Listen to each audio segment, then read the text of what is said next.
वाटलं नव्हतं आज छोटासा उंदीर पूर्ण घराची वाट लावून टाकेल. तर नमस्कार बॅचलर्स. हप्त्याभराचे कपडे आज धुवायचा मुहूर्त आला होता म्हणून सुकट टाकून घेतले. सकाळ सकाळ काहीतरी हेल्दी नाश्ता खायचा मन करत होता, पण झटपट काय करायचं म्हणून कांदा कापून ऑमलेट बनवायचा प्लॅन केला. तव्यात टाकला, गरमागरम ऑमलेट काढायचा होता, थोडीशी प्रॅक्टिस केली.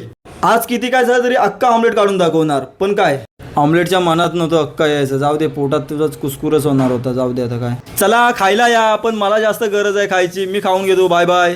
बिना भाड्याचा उंदीर खूप दिवस घरी राहिला होता. आज त्याला बाहेर काढायचा मुहूर्त आला होता म्हणून उंदीर कुठे शोधत होतो. तर काय, हा बघा केवढा मोठा उंदीर त्या बेडमधून बाहेर पडला आणि त्याच्यावरतीच मी झोपायचो. उंदराला पकडायला किचनवर चढलो, पण टोपातून डाल पडली. चला करम करणे जाव तो कांड हो जात आहे. मग काय, भावाच्या शिव्या खाल्ल्या आणि परत उंदीर पकडायला लागलो.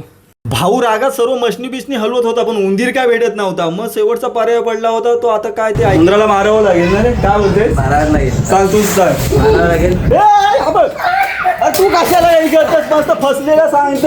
उंदीर राहिला बाजूला, आमचा किचाट चालू. उंदीर साला आमची मजा घेत होता. बघतो आता त्याचा गेमच करतो.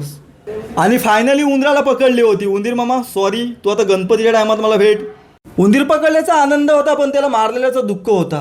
असो, मला माहिती आहे मला आता पाप लागले, पण माझ्याकडे पण काय ऑप्शन नव्हता. पूर्ण घराची वाटोला करून ठेवला नव्हता. चला आता त्या पापामध्ये माझा भाऊ पण सहभागी होता आणि तो मस्तपैकी टाकायला गेला पॅकिंग बिकिंग करून.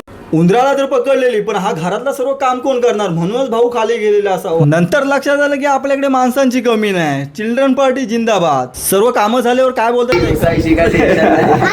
कुठे झोपल्यावर कशा कुठल्या बिलात घुसेल याची तुम्हाला भीती नाही. बिंदास झोपून टाका आता.